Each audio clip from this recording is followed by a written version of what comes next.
This is a summary of the Review of Religions. It starts on page 19. Africa's true independence.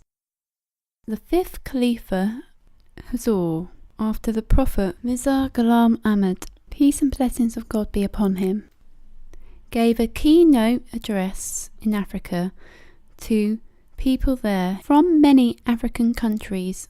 Huzur thanked everyone who was there, the Pan-African Association, who invited him there. The event, hosted by the Ahmadiyya Communities Pan-Africa Association, is very important. It's been organised to celebrate the independence of selected African countries: Algeria, Malawi, Rwanda, Uganda, Burundi. We celebrate their independence with them. We have a unity and friendship with these countries. Huzur talks about how Islam, the Muslim faith, say it's very important for every nation and every person to be independent. Islam says that freeing people from slavery and being treated justly is very holy and loyal to Allah, God. In the Quran, chapter 90 says, it's very important to stop slavery, to feed the hungry, to help those in need, and care for orphans. The reason for doing these good things is very simple. The people and nation will become peaceful, loving, and caring of each other, but also it will raise them in spiritual rank and become closer to what God wants you to be. True Muslim people and government should help spread independence and help people and nations become freed. The Ahmadiyya Muslim Jamaat has accepted the Imam of the age, Hazrat Mirza Ghulam Ahmad, peace and blessings of God be upon him, of Qadian, India, who was sent by Allah to spread the true teachings of Islam. So we work to spread peace, self-determination, so every person and nation becomes independent. All people should be free to choose their religion, politics, and nation. Practically help and assist in the effort we will always do so. Looking at history, the Ahmadiyya Muslims community has worked to make the people of Kashmir and Palestine independent. Where we have an opportunity, our members who have influence will do their best to help. For example, Chaudhry Saifullah Khan. May God be pleased with him. Looking down page 22, Huzur says that countries may look free. For example, many being independent have governments from their own people, but less economically developed countries, also known as third world countries, are strongly controlled. The powerful nation take advantage of the weaker nations, such as natural resources. They tell what policies will happen. So really enslaving the developing countries. Remember, some local governments who are from the same nation and people don't make sure their people's rights are safe.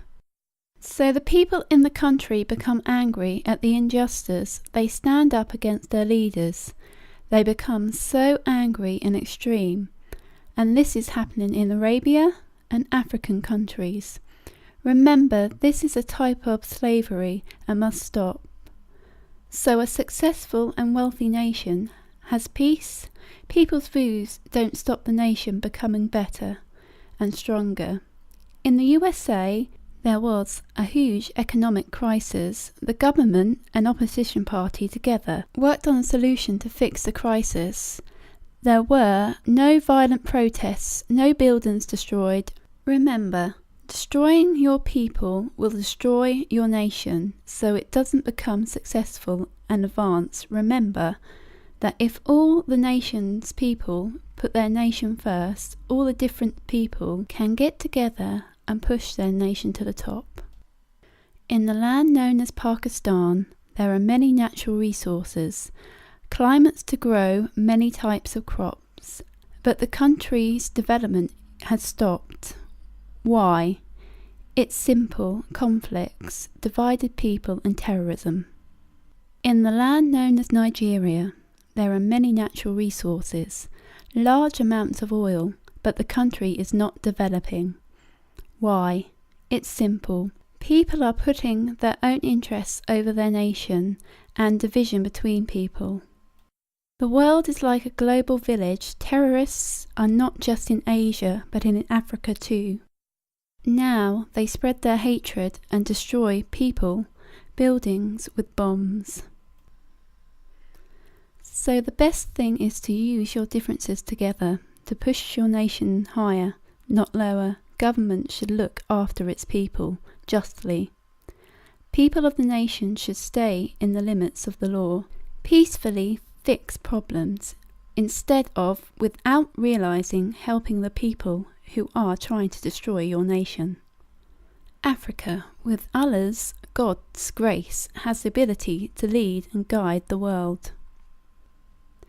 You need to work hard, stay united as a one people, realize the potential for Africa and its people.